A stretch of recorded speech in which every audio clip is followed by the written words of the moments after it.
and my Father will love him, and we will come to him, come to him. Alleluia, alleluia,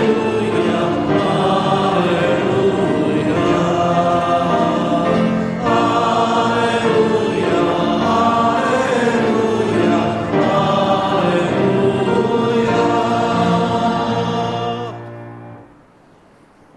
The Lord be with you.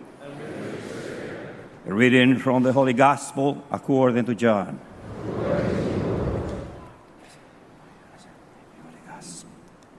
Jesus said to his disciples, "As the Father loves me, so I also love you. Remain in my love. If you keep my commandments, you will remain in my love, just as I kept my Father's commandments and remain in his love. I have told you this, so that my joy may be in you, and your joy may be complete. This is my commandment: love one another as I love you. No one has greater love than this, to lay down one's life for one's friends. You are my friends. You do what I command you. I no longer call you slaves, because a slave does not know what his master is doing. I have called you friends, because I have told you everything I have heard from my Father. It was not you who chose me, but I who chose you.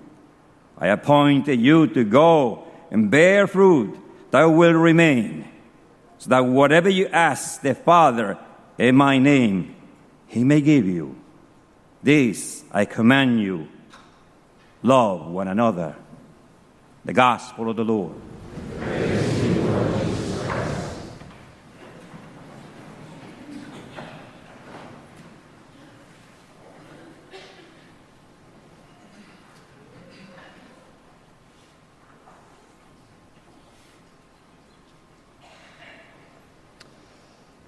My dad tells a story about when he was a kid, I think maybe just first grade, and he hadn't had the opportunity to go to kindergarten. So he just jumped in with the rest of the kids.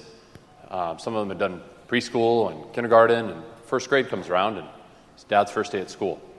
And teachers hand around some sheets that they're supposed to color, and Dad's never been given like any kind of in-school formal instruction on how to color.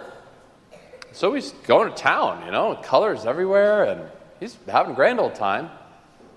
And he got harshly reprimanded for not staying in the lines, I think it's sometimes how a lot of us feel about the church, especially people who maybe aren't practicing their faith on a regular basis, people who've walked away from the church, still might identify as Catholic, but aren't really living the faith, practicing it with fidelity. If you ask around, we're known for the rules, right? Oh, Catholics, you guys got a lot of rules, right? Or yeah, I grew up Catholic, but I go to a different church because I don't like all the emphasis on all the rules so much.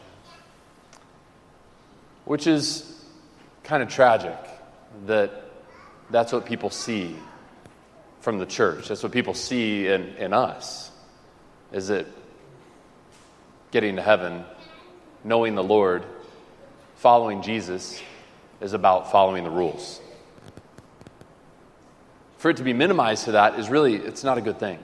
There's something that's wrong. It's not that the rules are wrong. It's not that the rules are bad. But they're not the primary thing. We're not here to worship the rule book. Right?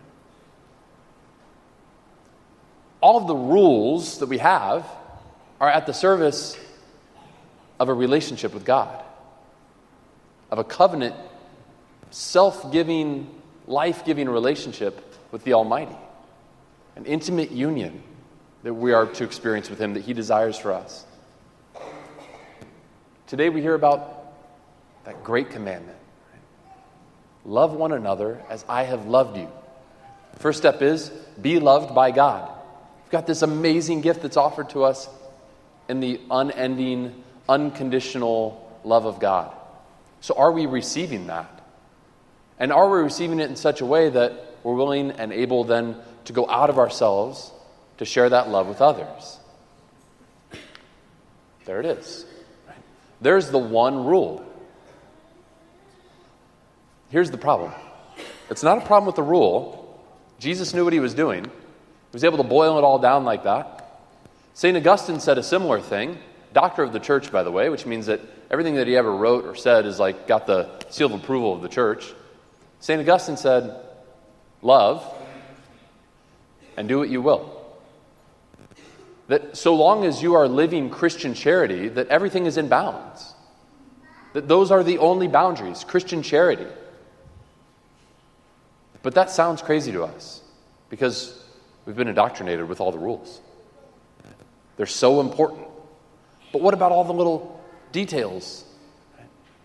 Love and do what you will, but that could be interpreted any number of ways, Father, and that's where the problem lies.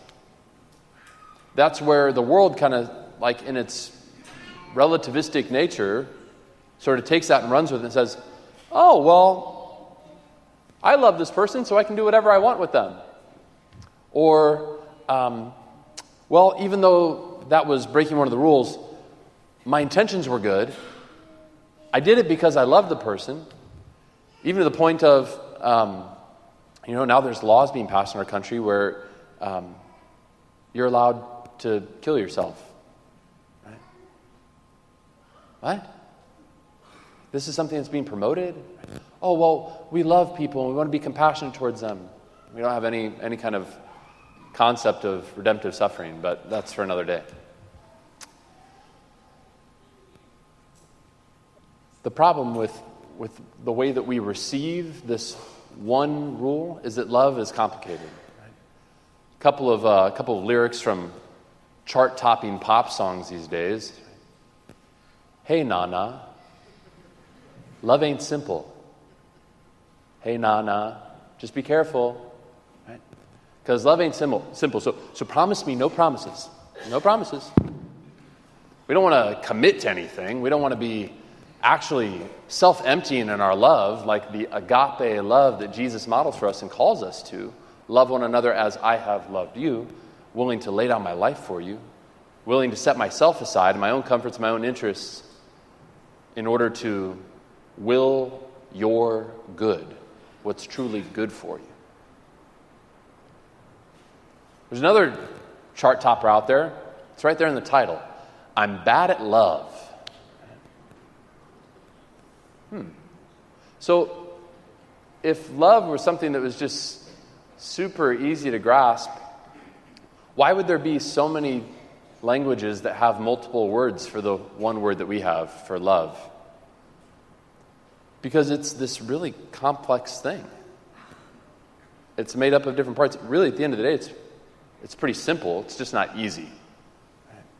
And because we're human and because we have lots of different emotions and impulses, and because our emotions don't always inform our will on how to make a great decision, we wind up confusing a lot of things for love that aren't loving.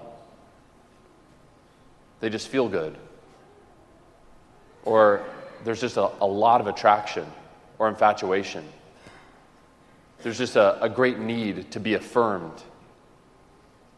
But unless it matches up with Christian charity, it's not the heights of love that Jesus is talking about when he gives us this commandment. And so the rules are really, really good for us because love can be really confusing. How do we love? Jesus, what does it mean to love? Well, I've given you the commandments. I've given you the Beatitudes. I've given you the prophets in the Old and New Testament, the apostles. I've given the apostles authority to teach in my name. I've given the apostles authority to forgive in my name. I've given you the living, teaching body of the magisterium of the church to guide you, to be able to show you what love is. That all of the rules are at the service of this one rule, love. But because it's hard for us to understand what that means in each situation, the church and the scriptures and the Lord himself unpacks these things for us in order to say, this is what love is. This is how you follow me. How great a gift it is that the Lord God of the universe, who designed you, who knit you together in your mother's womb, who desires nothing but your happiness and your fulfillment, and for you to have peace and joy in your life, and to be intimate with him, to be close to him, to have this union with him, that he would give us all of these boundaries to point us in the right direction. A lot of us grew up, same prayers before we ate, before we went to sleep, going to Mass on Sunday, going to Sunday school, and just following the rules, just coloring the lines. Right? That's how we follow Jesus, right? What about the relationship? All of those things are at the service of the relationship that we have with the Lord, so that we know how to grow close to him, so we would spend time with him. Why does a father make rules for his children? Why aren't your toddlers allowed to run out into the street when they play? Because you don't want them to get hit by a truck. That's going to ruin their day. And yours, and the driver, and the first responders, and the neighbors, and the whole church community, right? So what do? Because you love them and you will the good of your children, you draw a boundary there, or you build a fence. You do something that says, hey, you can play outside once you have a great time. Never, ever go in the street. Not until they're cognizant enough to, look both ways, listen for cars. Now I can go get the ball that ran away and bring it back, right? And then we can keep playing in the yard, but we don't play in the street. It's good news for us, right? That the church gives us all the rules, right? Gives all these guidelines on how to get to heaven. Why is the church so insistent on me getting to heaven? Why does Jesus love me so much? Why is it that from all eternity, God designed everything in such a way to make me happy? Why are we so resistant to the rules? Because we have a faulty idea of freedom. We've been raised in a culture where freedom is, you're allowed to do whatever you want. And you know what?